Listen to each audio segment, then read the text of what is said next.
बच्चों, मैं राजा भैया शोहा हिंदी का अध्यापक। बच्चों, आज हम लोग हिंदी में रस का अध्ययन कर रहे हैं। रस की परिभाषा और उसके अंग, इसके पिछले अध्याय में, पिछले समय में मैंने इसके विषय में विस्तृत जानकारी आप लोगों को बताई थी। आज हम रस में से श्रृंगार रस परिभाषा उदार सहित का अध्ययन कर रहे हैं।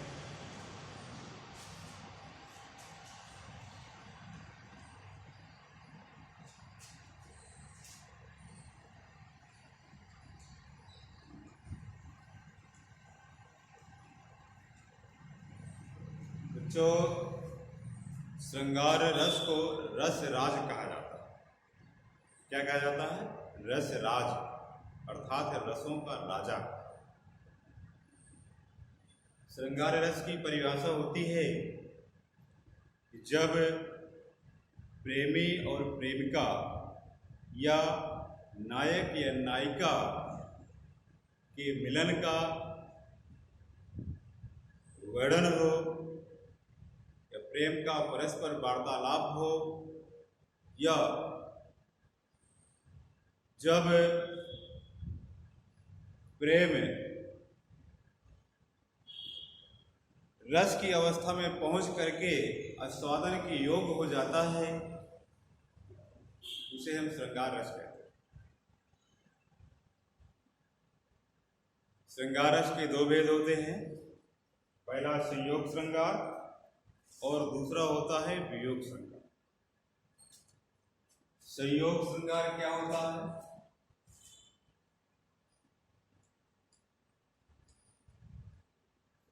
संयोग श्रृंगार और दूसरा होता है वियोग श्रृंगार।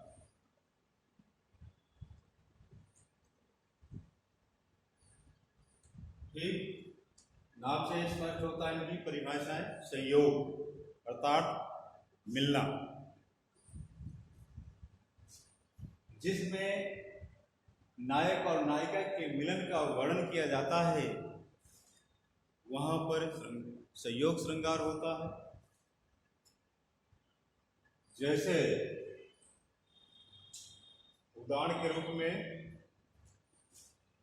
बतरस लालच लाल की मुरली धरी लुकाय, सौह करे भवन हंसे दैन कहे नट जाए। यह कहत नटत रीझत खिजत खिलत मिलत लजियात, अब भरे भवन में करत है नैनन ही शोभात। अगला उदाहरण देखें। राम का रूप निहारत जानकी, कंगन नग की परछाही, याते सुदे सब भूल गई कर टेक वही पलटार देना।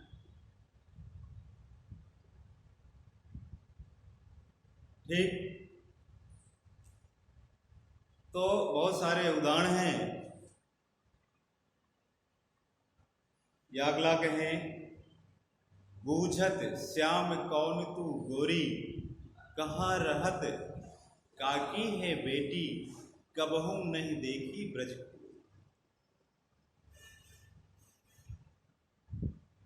ठीक है। या अगला कहे, दूध दुहत अति ही रति बाढ़ी, एक धारे दोहनी पहुंचावत, एक धारे जहां प्यारी ठाड़ी। सूरदास के कथन तो जो बहुत सरल हैं, उन एक उदाहरण को मैं यहाँ पर लिख करके अर्थ सहित आपको बता दे रहा हूं। बत रस लालच लाल की मुरली घरी लुकाए।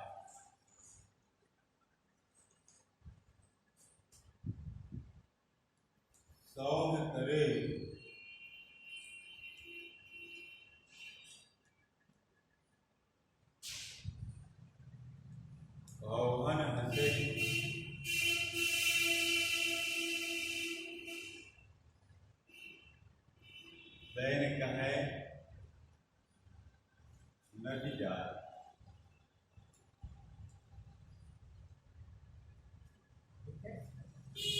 इसमें भगवान श्री कृष्ण की बांसुरी को एक दिन राधा जी उनकी बांसुरी को कहीं छिपा करके दूसरे स्थान पर रख देती हैं। भगवान श्री कृष्ण को जब उनकी बांसुरी नहीं मिलती है तो राधा जी से पूछते हैं कि मेरी मुरली को किसी ने देखा है या किसी ने इधर उधर छिपा करके रख दिया। पूछते हैं अपनी मुरली को। जब उनकी मुरली नहीं मिलती है तो राधा जी जो है हंसने लगती। जब राधा जी हंसने लगती हैं तो भगवान श्री कृष्ण को यह एहसास हो जाता है कि मेरी मुरली इन्हीं ने कहीं छिपा करके रख दिया। जब भगवान राधा जी से कहते हैं मुरली देने के लिए तो राधा जी तुरंत नट जाती, मना कर देती हैं कि हमने आपकी मुरली को कहीं छिपा करके नहीं रखा है, मुरली को हमने नहीं देखा। ये बच्चों बातों करने के लालच में राधा जी ने ऐसा किया। यहाँ पर नायक और नायिका के मिलन का वर्णन किया गया है, इसलिए ये संयोग संज्ञा। दूसरा है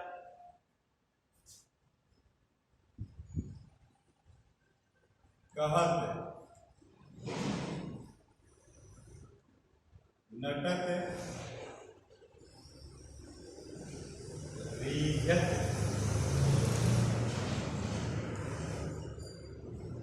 हिजत मिलत हिलत लजियात।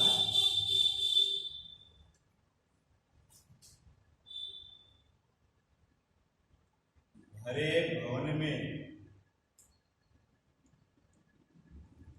करत हैं नैनन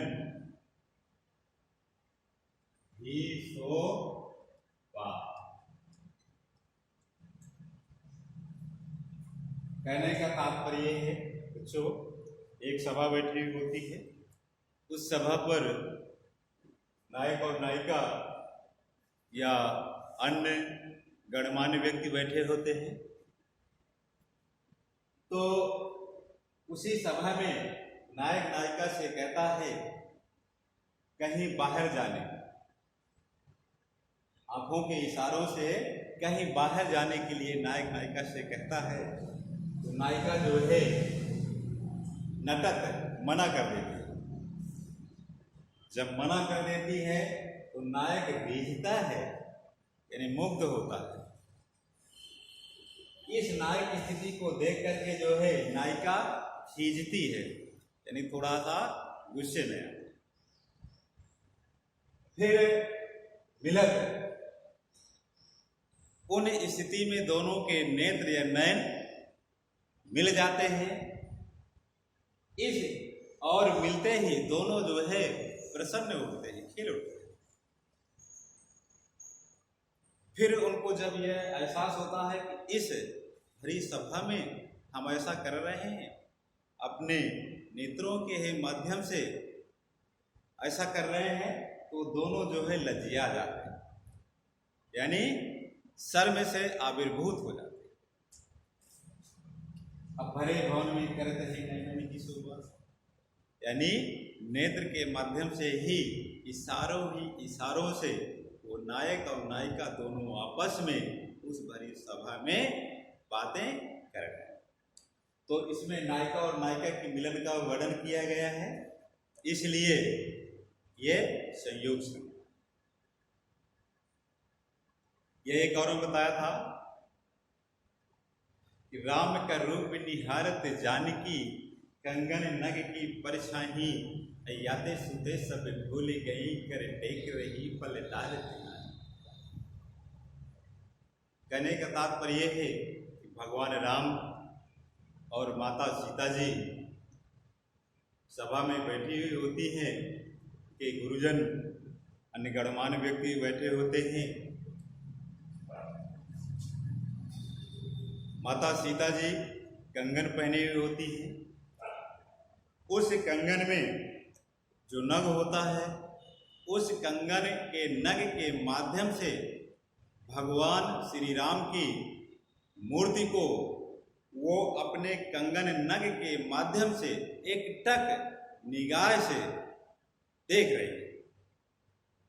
राम का रूप निहारत जानकी कंगन नग की परछाई, अयाते सुते सब भूल गई कर टेक रही पलटार तेनाई। भगवान राम की मूर्ति को, चित्र को देखते हुए वो अपनी सारी सुधियां भूल गए। एक भी उनको सुधि न रही कि हम कहाँ पर बैठे हैं और इस सभा में बहुत सारे गणमान्य व्यक्ति बैठे हुए हैं, किसी प्रकार की उनकी सुधि न रही। तो इसमें भी नायक और नायिका का वर्णन किया गया है, तो वो भी संयोग श्रृंगार है। इसे मैंने अभी बताया था, सूरदास जी ने भी कहा था भगवान श्री कृष्ण के विषय में। एक बार भगवान श्री कृष्ण को खेलते खेलते राजा जी रास्ते में मिलती हैं, तो भगवान श्री कृष्ण कहते हैं कि पूछत श्याम कौन तू गोरी। भगवान श्री कृष्ण पूछते हैं कि कौन तू गोरी, कहाँ रहा, काकी यानी किसकी बेटी हो, कबहू नहीं देखी ब्रज खोरी। ये भी संयोग श्रृंगार है, यानी इस ब्रज की गलियों में हमने आपको इसके पहले कभी नहीं देखा है, पहली बार देखा है। कहाँ रहती है, किसकी बेटी। या दूध दुहत अति ही रति बाढ़ी।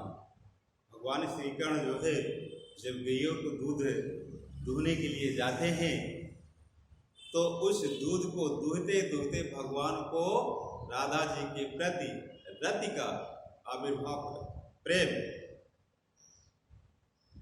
तो धेन दूध दुहत रति ही अति बाढ़ी। एक धार दोहनी पहुंचावत, एक धार जहां प्यारी धारी। तो एक धार को वो दोहनी में डालते हैं और एक धार को जो है वो जहां उनकी प्रेमिका राधा जी, तो उनके ऊपर डालते हैं। यहाँ पर बच्चों नायक और नायिका के मिलन का वर्णन किया गया है, इसलिए संयोग श्रृंगार। अब हम चर्चा करते हैं वियोग श्रृंगार। ये भी नाम से स्पष्ट है, वियोग। वियोग का अर्थ होता है विछड़न, विरह। जब दोनों एक दूसरे से दूर होते, तो कहने का तात्पर्य यह है कि वियोग श्रृंगार वहां होता है जहां नायक और नायिका या प्रेमी और प्रेमिका के मिलन के वर्णन का अभाव होता है, यानी नहीं होता, एक दूसरे की दूर की स्थिति में, वहां वियोग श्रृंगार होता है। जैसे मुझे फूल मत मारो, मुझे फूल मत मारो, मैं अबला बाला वियोगिनी, कुछ तो दया विचारो, होकर मधु के मीत मदन, पट तुम कट गरल लगा। बच्चों ये उस समय की बात है, भगवान राम, सीता जी और लक्ष्मण सहित जब वन को जाते हैं। वन को जाने के बाद लक्ष्मण की पत्नी उर्मिला बहुत दिन हो जाते हैं अपने पति के वियोग में, विरह में।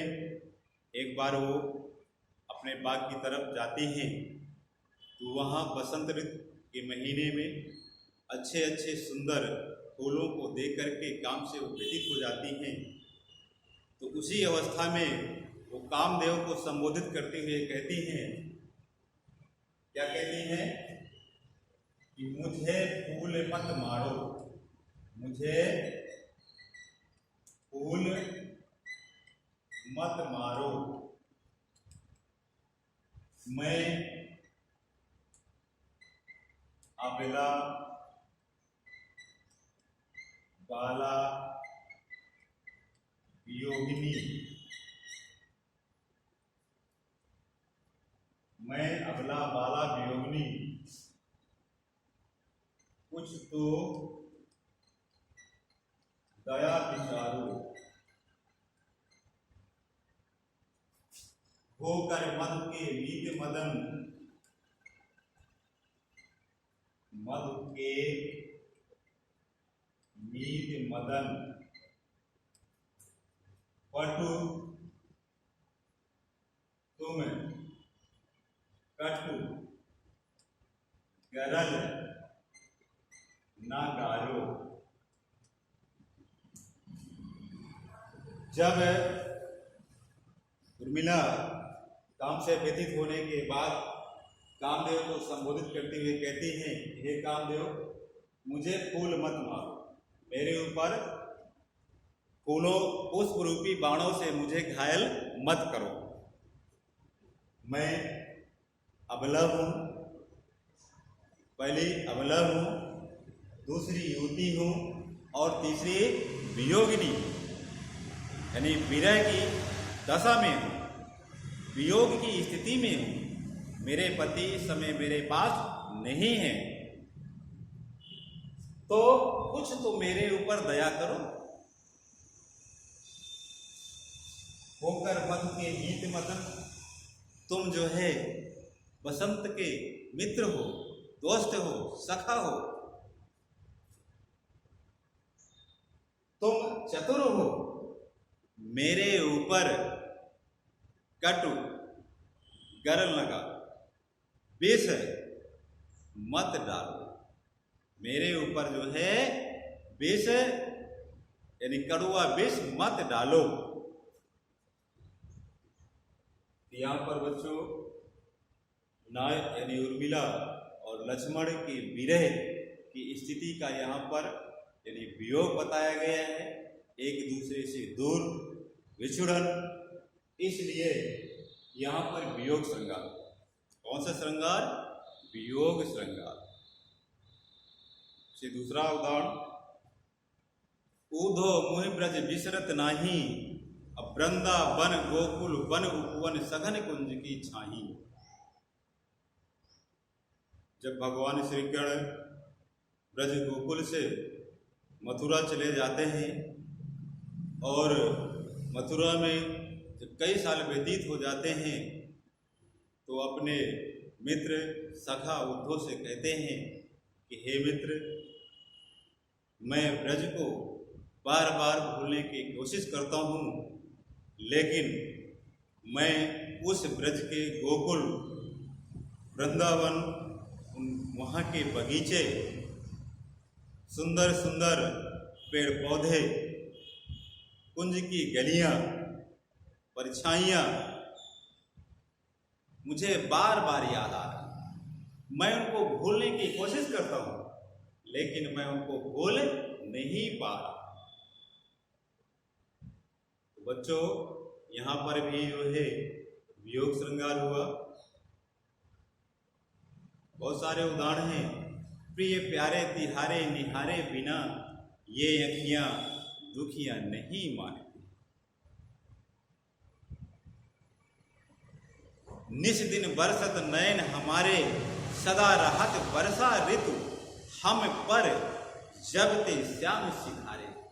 भगवान श्री कृष्ण जब से चले गए हैं यहाँ से, तो तब से हमारे आंखों में हमेशा वर्षा ही रही, हमारे आंखों से आंसू हमेशा निकलते रहे।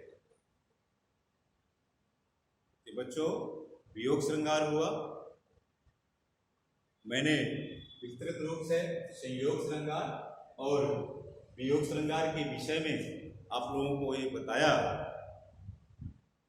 अब मैं थोड़ा वीर रस की चर्चा कर रहा हूं। वीर रस क्या होता है?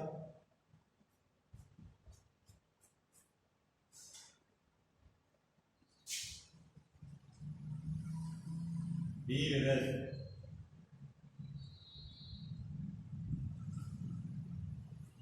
इसका स्थायी भाव होता है उत्साह।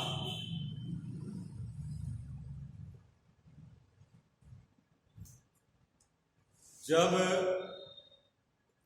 युद्ध अथवा कोई कठिन कार्य करने के लिए व्यक्ति के हृदय में जब एक उत्साह जागृत होता है तो वहां पर वीर रस होता है।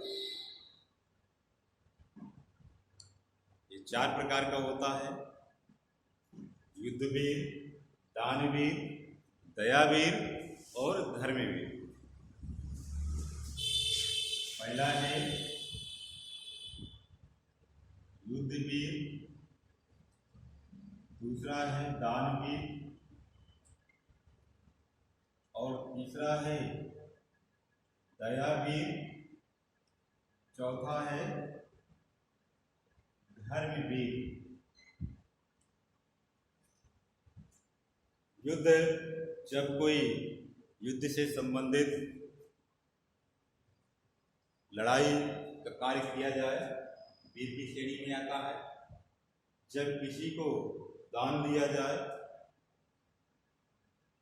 तो वीर की श्रेणी में आता है। दया, कोई किसी परिस्थिति से पीड़ित है उसकी सहायता करना, परोपकार करना, मदद करना, ये भी दया वीर की श्रेणी में आता है। जब धर्म से संबंधित कार्य किया जाता है तो वो भी धर्म वीरता की श्रेणी में आता है। बहुत सरल उदाहरण बच्चों, आप लोगों ने पढ़ा भी होगा,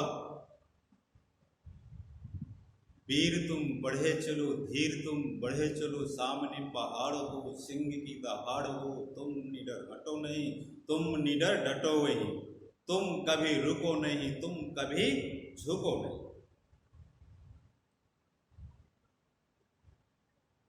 ठीक है, इसमें भी वीरता से संबंधित इस उदाहरण में वर्णन किया गया है।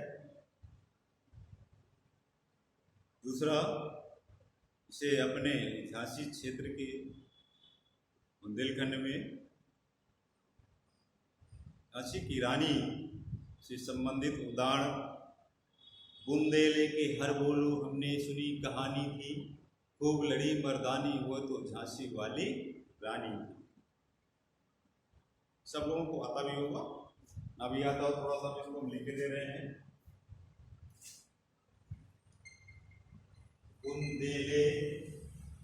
बुंदेलों के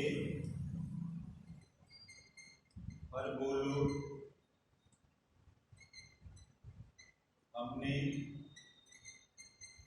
सुनी कहानी की,